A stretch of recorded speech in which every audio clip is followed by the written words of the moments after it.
Hello dear friends, welcome to Pem brothers. तो आज हम पढ़ने जा रहे हैं phasor diagram of synchronous reluctance motor. ठीक है, तो जैसा कि अगर अभी हम इस मशीन को देखें तो मेरा क्या है, सेलिएंट पोल मशीन है। ठीक है, this is not an synchronous reluctance machine, this is an salient pole machine.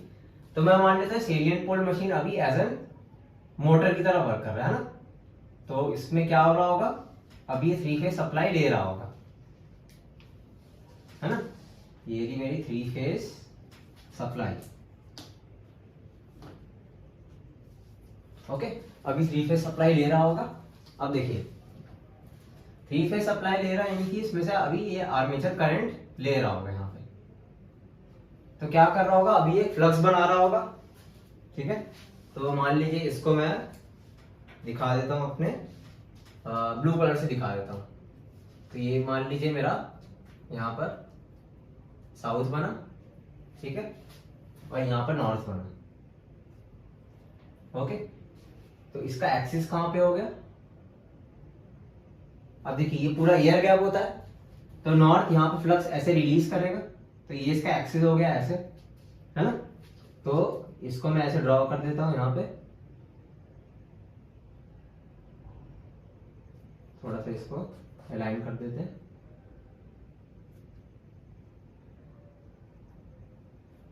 और ये ऐसे,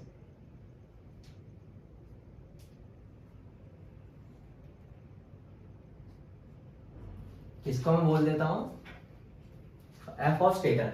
ओके, ये मेरा क्या हो गया, फील्ड फ्लक्स ऑफ, सॉरी ये मेरा फ्लक्स हो गया of stator, due to stator. अब देखिए यहां पे मैंने क्या रखा है, इसमें एक फील्ड वाइंडिंग लगा रखी है। इस फील्ड वाइंडिंग में से क्या होगा, इसमें भी एक फ्लक्स जनरेट होगा, इसके कुछ पोल्स बनेंगे, है ना। तो ये बन गया नॉर्थ, ये बन गया साउथ, है ना। क्योंकि देखिए करंट ऐसे आएगी, ये ऐसे,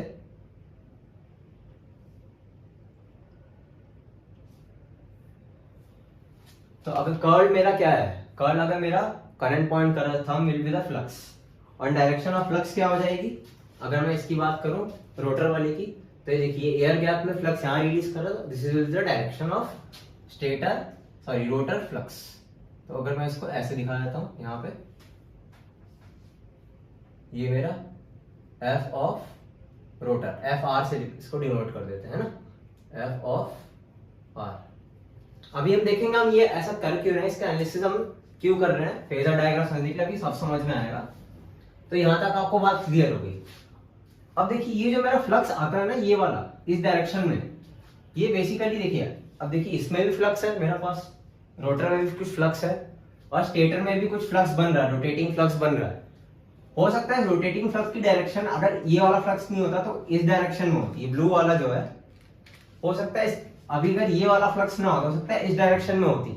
लेकिन इसकी वजह से क्या होता है, ये एक आर्मेचर रिएक्शन क्रिएट करता है, जो मेरे पास स्टेटर में फ्लक्स होता है। आर्मेचर रिएक्शन की वजह से क्या हो जाता है, ये कुछ डेविएट कर जाता है, मतलब स्टेटर में जो फ्लक्स रिजल्टेंट फ्लक्स बनता है वो कुछ एंगल पे बनता है मेरा, ठीक है। और इन्हीं दोनों के बीच के एंगल को क्या बोलता था मैं, लोड एंगल, स्टेटर फ्लक्स और रोटर फ्लक्स के बीच को, this will be the del. ये मेरा डेल हो गया लोड एंगल, ठीक है, this will be the load angle. अब मैं इसी को रेफरेंस मानकर अपना फेजर डायग्राम ड्रॉ करता हूं, पहले सेलिएंट पोल मोटर के लिए।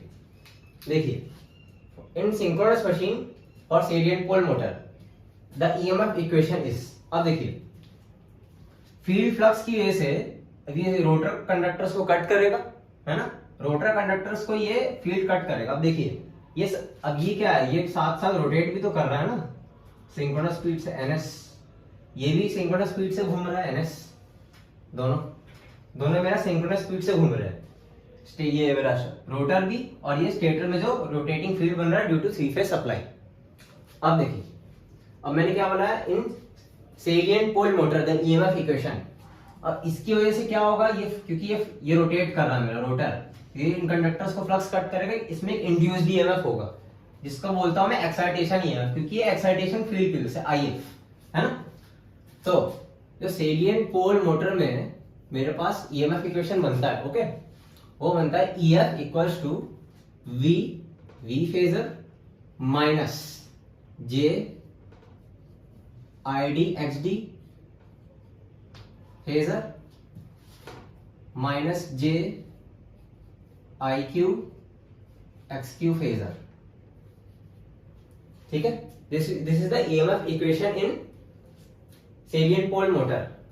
अब देखिए अगर इसमें एक रेजिस्टेंस होता तो एक रेजिस्टेंस का भी टर्म आता, लेकिन मैं एक एजम्पशन लूंगा, उसको हम लेकर ही चलेंगे क्योंकि वो बहुत स्मॉल होता है। हमारा क्या, neglecting armature resistance, armature resistance.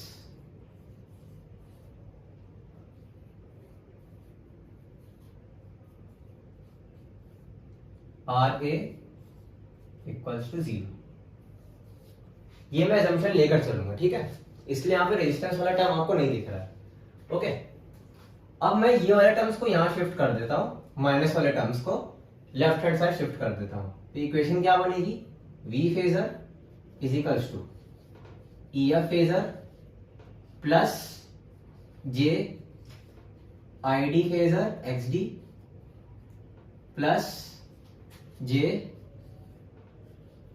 IQ phasor XQ।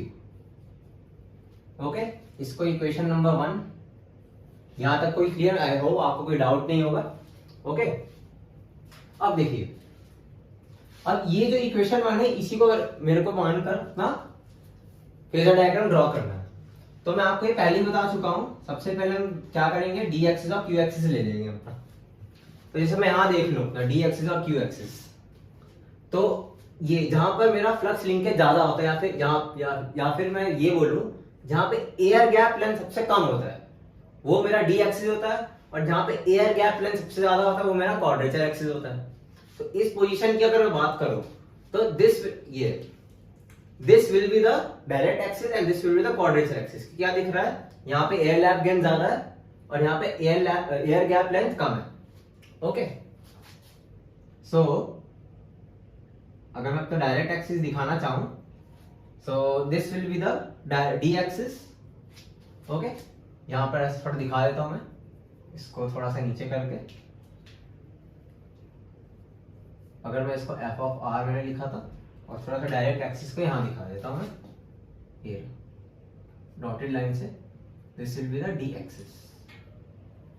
Okay, या फिर यहां भी लिख देता हूं ताकि आपको अंडरस्टैंड रहे, ये पूरा जो है मेरा डी एक्सिस है। Okay, and this is the quadrature axis, जहां पर क्या है, एयर गैप लेंथ सबसे ज्यादा। ये चीज मैं आपको प्रीवियस वीडियोस में बहुत अच्छे से एक्सप्लेन कर चुका हूं, direct axis and quadrature axis. अब क्या होता है, अब एयर गैप लेंथ के में डिफरेंस होने की वजह से क्या होता है, यहां पर मेरे पास जो सिंक्रोनस रिएक्टेंस होता है उसका भी डिफरेंस आता है, और उसको भी मैंने क्या किया था, 2 कंपोनेंट्स में बांट दिया था, direct axis synchronous reactance and quadrature axis synchronous reactance. Okay, तो अब रिएक्टेंस 2 है मेरे पास, 2 रिएक्टेंस है, तो बाय 2 रिएक्शन थ्योरी, ठीक है, क्या करते हैं हम, बाय 2 रिएक्शन थ्योरी, ये सब ऐसे इलेक्ट्रिकल मशीन का पार्ट है, सिंक्रोनस मशीन अगर आपने पढ़ा हो तो, बाय 2 रिएक्शन थ्योरी। अगर आपको इस पर कोई भी डाउट होगा 2 रिएक्शन थ्योरी पे, आप मुझे कमेंट सेक्शन में बिल्कुल बता सकते हैं, मैं इसके लिए अलग से वीडियो भी बना दूंगा। तो बाय 2 रिएक्शन थ्योरी हम क्या करते हैं, करंट को ना 2 कंपोनेंट में बांट लेते हैं, एक आईडी और एक आईक्यू। ऐसा क्यों करते हैं हम, क्योंकि हमारे पास क्या होता है, XD माइनस XQ, एक डिफरेंस आता है, इसको हम क्या बोलते हैं, सेलियंसी।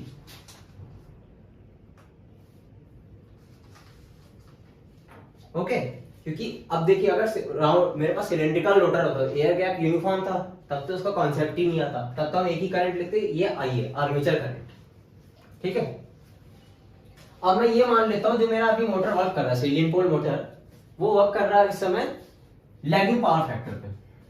ठीक है, लेट लैगिंग पावर फैक्टर मैं यहां लिख देता हूं, let lagging power factor, lagging power factor. एक बार देख लेते हैं कि लैगिंग पावर फैक्टर का मतलब है क्या। तो मान लीजिए मैं यहां पर अपना वोल्टेज रेफरेंस मान लेता हूं, ये हो गया V वोल्टेज। ओके, और मैं मान लेता हूं किसी फाई एंगल से करंट लैग कर रहा है, ये phi angle and this is the current. अब आप सोच रहे यही इसको लैग क्यों बोल रहा है, इसको लीड भी तो बोल सकता हूं। तो जो मेरे हमेशा फेजर्स होते हैं ना, ये जो फेजर्स होते हैं हमेशा, they always rotate in anti clockwise direction, anti clockwise direction. Phasor always rotates in anti clockwise direction. तो मान लीजिए मैं ये पॉइंट ले रहा हूं यहाँ पे, और मैंने अपनी यहाँ आंख गड़ा दी इस पे, यहाँ पे मैं देख रहा हूं, these are my eyes and I am watching this point. तो अगर आप इसको एंटी क्लॉकवाइज घुमा रहे हैं तो सबसे पहले आपको क्या दिखेगा कि वोल्टेज आ रहा है और फाई एंगल बाद करंट आ रहा है। इससे मुझे पता चल रहा है कि करंट लैग्स वोल्टेज। ओके, यहां तक आपको क्लियर। अब बात कर लेते हैं इसकी। सबसे पहले मैंने क्या बोला था, एक डी एक्सिस और एक क्यू एक्सिस मान लीजिए। Now d axis and q axis are always 90 degree apart electrically. ये मैं आपको प्रीवियस वीडियो में समझा चुका हूं, है ना। आप चाहे तो प्रीवियस वीडियोस रेफर कर सकते हैं अगर आप भूल गए हो तो सबसे पहले क्या करना है, फेजर डायग्राम ड्रॉ करने के लिए अपना डी एक्सिस एक रेफरेंस एंड क्यू एक्सिस एक रेफरेंस मान लेते हैं, तो थोड़ा सा और बेटर बनाते हैं। सो this will be the d axis, direct axis, okay, and q axis is always 90 degree lagging to the direct axis.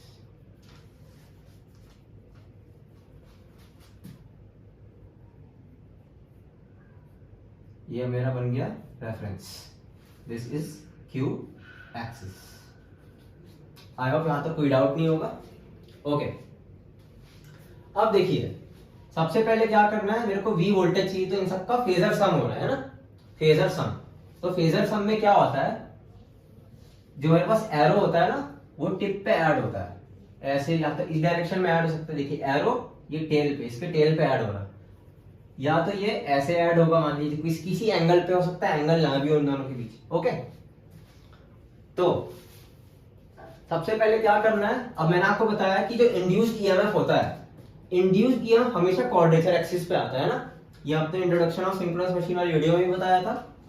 तो सबसे पहले क्या करना है हमको, इंड्यूस्ड ईएमएफ को ले लीजिए क्वाड्रेचर एक्सिस पे, क्योंकि ये तो कंफर्म है यही मिलने वाला है मेरे को। ये मैंने ले लिया अपना इंड्यूस्ड ईएमएफ ईएफ, जिसको मैं एक्साइटेशन ईएमएफ भी बोलता हूं, ईएफ को, क्योंकि ये आईएफ की वजह से आ रहा है, एक्साइटेशन करंट या फिर फील्ड करंट। अब मैंने क्या बोला है, let lagging power factor. Okay, lagging power factor यानी करंट लैग कर रहा है, लेकिन कितना। अब हमें ये भी तो देखना है कितने एंगल से लैग कर रहा है। तो अभी तो मैं ऐसे देख के तो नहीं बता सकता कि जब तक मेरे पास वैल्यूज गिवन ना हो। तो मैं ये मान लेता हूं कि जो मेरे पास करंट है वो कुछ इससे ज्यादा एंगल पे लैग कर रहा है मेरा। This is the armature current IA। Okay, अब मैंने क्या बताया था, बाय टू रिएक्शन थ्योरी, क्योंकि दोनों एक्सिस में रिएक्टेंस का डिफरेंस है, तो करंट मुझे क्या माने, हाइपोथेटिकल करंट। अब देखिए इसका ना एक इलेक्ट्रिकल मॉडल कभी ड्रॉ नहीं हो पाता इसी वजह से, क्योंकि हम क्या करते हैं, हाइपोथेटिकल मान लेते हैं कि मेरे पास दो करंट कंपोनेंट है, ID and XQ, direct axis current and quadrature axis current. Okay, तो अब मैं क्या करता हूँ, IA को टू कंपोनेंट्स को रिजॉल्व कर लेता हूं बाय टू रिएक्शन थ्योरी।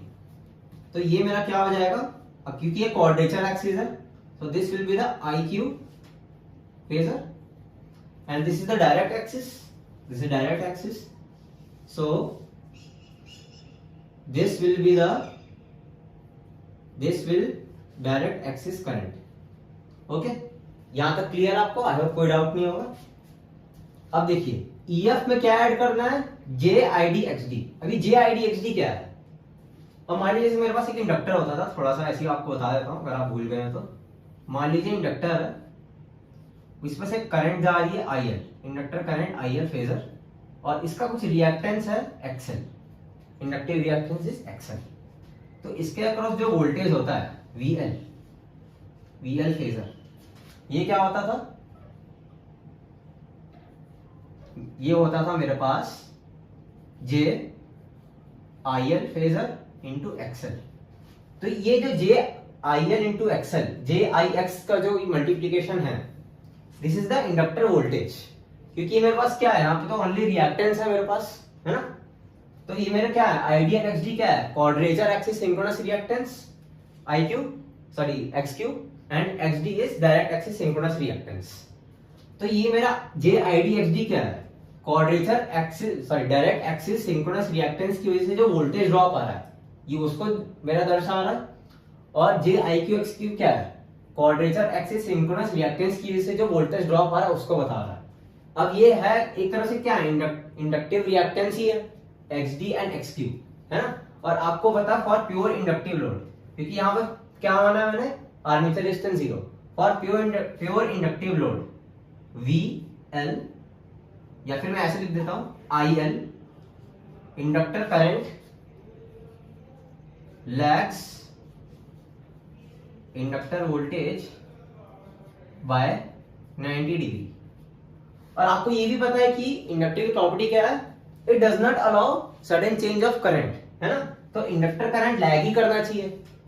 अगर रेजिस्टिव होगा तो 90 डिग्री नहीं होगा, कुछ और एंगल होता है, लेकिन प्योर इंडक्टिव लोड के लिए I lags inductor current lags inductor voltage by 90 degree. तो ये आपको पूरा क्लियर हो गया होगा। अब अपना हम फेजर डायग्राम आराम से ड्रॉ कर सकते हैं। इसको मैं मिटा देता हूं, ओके। अब देखिए, अब आपको ये पता है क्या है, ये एक तरह से इंडक्टर में होने वाला वोल्टेज ड्रॉप है। कौन सा इंडक्टेंस, कौन सा सिंक्रोनस रिएक्टेंस, डायरेक्ट एक्सिस की वजह से। अब देखिए आईडी कहां है, ये मेरा आईडी है, and j I D X d क्या है, वोल्टेज ड्रॉप है along direct axis due to synchronous reactance along direct axis. तो आईडी से क्या होगा, ये वाला वोल्टेज 90 डिग्री लीड होगा, क्योंकि आईडी क्या करेगा, आईडी मान लीजिए इसको मैं वीडी लिख देता हूं अभी ऐसी, ये वीडी है and this is VQ, VD and VQ. तो ये जो आईडी होगा, ID lags VD by 90 degree, यानी या फिर मैं ऐसे ही बोल सकता हूं VD leads ID by 90 degree, okay. तो आईडी मेरा ये है, तो इससे लीडिंग ये बनेगा मेरा क्या, आईडी एक्सडी। तो मैंने क्या बोला था, जब भी मैं फेजर सम करता हूं तो एरो को क्या करता हूं, टेल पे ऐड कर देता हूं। अगर किसी एंगल पे होगा तो ऐसे ऐड हो जाएगा, ओके। अब देखिए, अब क्या है, VD leads ID by 90 degree, तो इसको मैं यहां बना दूंगा। और ईएफ में ऐड करना है, तो ये मैंने क्या कर दिया इसमें ऐड, ये देखिए ये हो गया ऐड। तो ये क्या बन जाएगा, J I D X D. I hope यहां तक इस बात क्लियर हो गई होगी। अब बचा क्या मेरे पास, EF plus J I D X d हो गया। अब बचा j I Q X q. ये कौन सा वोल्टेज ड्रॉप है, क्वाड्रेचर एक्सिस में होने वाला वोल्टेज ड्रॉप है due to quadrature axis synchronous reactance. और आई क्यू मेरा कहां है, देखिए this is the I q, ये मेरा आई क्यू है ना। अब ये क्या है, VQ leads IQ by 90 degree. अब देखिए यहां तक मैं सम कर चुका हूं j I D X d तक। अब मेरे को क्या करना है, एरो से टेल को ऐड कर देना है। और सिंस IQ इस डायरेक्शन में, तो VQ यानी कि जे आई क्यू एक्स क्यू क्या होगा, इस डायरेक्शन में, तभी तो 90 डिग्री लीडिंग होगा। तो ये मेरा क्या हो जाएगा, इस डायरेक्शन में ऐसे ये बन जाएगा। इसको थोड़ा सा अच्छे से बनाते हैं। तो ये मेरा क्या बन गया। अब मैं इसको मिटा देता हूं, क्योंकि यहां तक आपको क्लियर हो गया होगा। ये मैं अपना मिटा देता हूं, ठीक है। तो ये मेरा क्या बन गया, J I Q X Q, okay. अब देखिए EF plus J I D X D plus J I Q X Q equals to V phasor. तो आप क्या करिए, अब यहां से सीधा जोड़ दीजिए अपना वी फेजर।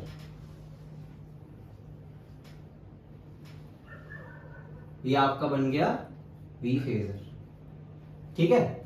तो ये रहा आपका कंप्लीट फेजर डायग्राम। अब एंगल की बात कर लेते हैं। EF और IA के बीच मैंने क्या बोला था, एक एंगल मान लीजिए जाई एंगल, है ना। IA लैग्स EF बाय जाई एंगल। अब EF सॉरी वोल्टेज, ये जो मेरे पास ये टर्मिनल वोल्टेज है बेसिकली, ये मेरा जो वोल्टेज है V, ये 3 फेज सप्लाई है, इसी को वी वोल्टेज बोल रहा हूं मैं, ठीक है। अब सप्लाई वोल्टेज जो है मेरे पास, ठीक है, और ये मेरे पास आर्मेचर करंट है, इन दोनों के बीच का जो एंगल है वो मैं बोल देता हूँ फाई, जिसको पावर फैक्टर एंगल भी बोलते हैं, ओके। ये फाई, ये जो जारी होता है ये मेरा इंटरनल पावर फैक्टर एंगल होता है ये, ठीक है, ईएफ और आईए के बीच में। अब देखिए, अब वी और ईएफ के बीच का जो एंगल होता है ना, इसको बोलते हैं load angle, this is load angle. देखिए कैसे, अब मैंने आपको समझाया था प्रीवियस लेक्चर्स में कि ये जो ईएफ होता है ये फील्ड फ्लक्स है, यानी कि रोटर की वजह से जो फ्लक्स होता है उसकी वजह से क्या होता है, उससे 90 डिग्री लैग करता है ना।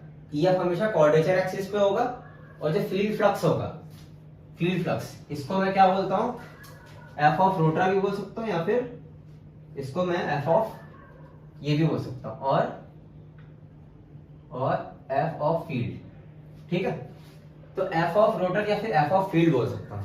तो एफ ऑफ फील्ड से क्या होता है, ये हमेशा ईएफ 90 डिग्री लैग करता है। तो एफ किस डायरेक्शन में है, फील्ड फ्लक्स ई डायरेक्शन। अभी देखिए मैं सेलिएंट पोल मोटर की बात कर रहा हूँ, ठीक है, नॉट सिंक्रोनस रिएक्टेंस मोटर। अभी हम देखिए इस पे कैसे जाएंगे। तो ये फील्ड फ्लक्स हो गया, इससे 90 डिग्री लैगिंग यहाँ।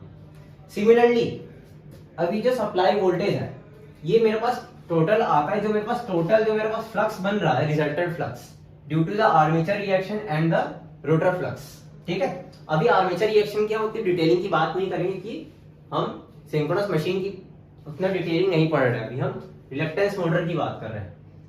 तो बाकी अगर आपको कोई डाउट होगा तो कमेंट सेक्शन में जरूर लिख सकते हैं। तो फील्ड फ्लक्स और रिजल्टेंट फ्लक्स के बीच में बनने वाला एंगल को बोलता हूं लोड एंगल। तो रिजल्टेंट फ्लक्स की वजह से जो मेरे पास वोल्टेज आता है, ठीक है, वो टर्मिनल वोल्टेज होता है, ठीक है। तो टर्मिनल वोल्टेज और जो रिजल्टेंट फ्लक्स या फिर स्टेटर फ्लक्स में बोल दो, स्टेटर में आने वाला फ्लक्स, ठीक है, इसके बीच का जो एंगल होता है ना, ये भी 90 डिग्री होता है। ये देखिए ऐसे, इसको थोड़ा सा अच्छे से बना देते हैं। ये एफ ऑफ स्टेटर, ठीक है। अब देखिए इससे 90 डिग्री लैगिंग होता है ये टर्मिनल वोल्टेज, ठीक है। आई होप आपको ये पूरा फेजर डायग्राम बहुत अच्छे से समझ में आया होगा। अब हम जाते हैं कि phasor diagram synchronous reactance motor कैसे बनेगा। अब आप जानते हैं कि सिंक्रोनस रिएक्टेंस मोटर कैसे काम करता है। Synchronous reactance motor is similar to a salient pole motor, just that field current is zero, है ना। उसमें क्या होगा, फील्ड करंट मेरे पास जीरो होता है ना। अब देखिए मेरे पास एक पॉइंट होता है। अभी देखिए जब मेरे पास फील्ड करंट जीरो नहीं था, जब मेरे पास I F is not equal to zero था, ठीक है, तो मेरे पास ना दो टॉर्क होते हैं। एक होता है मेरे पास इलेक्ट्रोमैग्नेटिक टॉर्क और दूसरा होता है रिएक्टेंस टॉर्क। इसकी हम आगे बहुत अच्छे से बात करेंगे टॉर्क एंगल इक्वेशन में एंड पावर एंगल इक्वेशन में। और जब मेरे पास ये तब है मेरे पास जब फील्ड करंट जीरो नहीं है, okay, field current is not equal to zero, तो मेरे पास दो टॉर्क होते हैं। और जब मेरे पास field current equals to zero हो जाता है तो मेरे पास इलेक्ट्रोमैग्नेटिक टॉर्क जीरो होता है and reactance torque is not equals to zero. तब मेरे पास जो पिक्चर में होता है, सिर्फ जो पिक्चर में रहेगा वो सिर्फ रिएक्टेंस टॉर्क रहेगा, है ना। तो जो रिएक्टेंस टॉर्क होगा ना, ये वाला रिएक्टेंस टॉर्क किसकी वजह से होगा, ये जो मेरे पास स्टेटर में फ्लक्स है, अभी स्टेटर में जो फ्लक्स है ना, ये कैसा पाथ लेगी, मिनिमम रिएक्टेंस पाथ लेना चाहेगी। तो ये कैसा पाथ बनाएगी अपना स्टेटर से, इससे रोटर से होते हुए अपना, है ना, ये ऐसा अपना पाथ बना लेगी। ये अब हम तब की बात करें, अब फील्ड फ्लक्स जीरो में कर चुका फील्ड करंट को, और यहां पर कैसा पाथ बनेगा, ये भी ऐसा ही, ये देखिए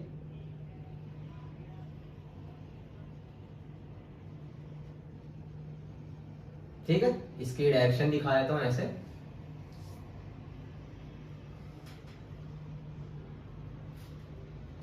ये मेरा ऐसा डायरेक्शन हो गया, ठीक है। और अब ये क्या होगा, रिएक्टेंस टॉर्क जो होगा ना, ये इसको अपनी तरफ खींचेगा स्टेटर को ऐसे, this will be the reactance torque. Reactance torque क्या होना चाहेगा, इससे अलाइन होना चाहेगा स्टेटर फ्लक्स से। ताकि ये मिनिमम रिलक्टेंस पार अटेन कर सके। तो सिंक्रोनस रिलक्टेंस मोटर के लिए क्या बताया था, field current is zero, IF is zero, okay, IF is zero, and जो EF होता है ना मेरे पास, excitation EMF is proportional to field current. तो फील्ड करंट जीरो, अगर फील्ड करंट जीरो है तो EF भी जीरो।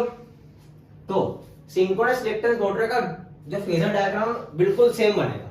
अब मैं इसको मिटा सकता हूँ, ये जो मैंने बस आपको समझाने के लिए बताया था, इसको मिटा सकते हैं अपन। तो जो मेरे पास सिंक्रोनस रिलक्टेंस मोटर का फेजर डायग्राम बनेगा उसमें करना कुछ नहीं है, बस ये जो EF अब आप ये ड्रॉ कर चुके होंगे, ओके। तो सिंक्रोनस रिलक्टेंस मोटर के फेजर डायग्राम के लिए क्या करना है, इस EF को बस हटा दीजिए, EF विल बी जीरो, क्योंकि क्या है, EF is proportional to IF and IF is zero for sin Rn, for sin Rn, ओके, for sin Rn IF is 0 and EF is proportional to IF, so EF is 0, okay. तो ये जो मेरा ये जो डायग्राम बन के आया मेरे पास, ठीक है, ये वाला phasor diagram, this is the complete phasor diagram of synchronous reluctance motor working at lagging power factor, okay. आप चाहे तो उसको लीडिंग के लिए भी ड्रॉ कर सकते हैं। आईए को बस, जैसे मैंने EF देखिए, EF तो यही रेफरेंस मानना है क्वाड्रेचर एक्सिस पे, आईए को यहां मान लीजिए आप, ठीक है। तो आप चाहे तो एक बार लीडिंग बना के भी ट्राई कर सकते हैं। तो ये था मेरे पास complete phasor diagram of synchronous reluctance motor. I hope आपको ये बहुत ही अच्छे से समझ में आया होगा। कोई भी डाउट हो तो आप मेरे से जरूर अपने हमारे टेलीग्राम चैनल पे ही पूछ सकते हैं, कमेंट सेक्शन पे भी लिख सकते हैं। इसके नोट्स भी मैं आपको टेलीग्राम चैनल पे शेयर कर दूंगा, ओके।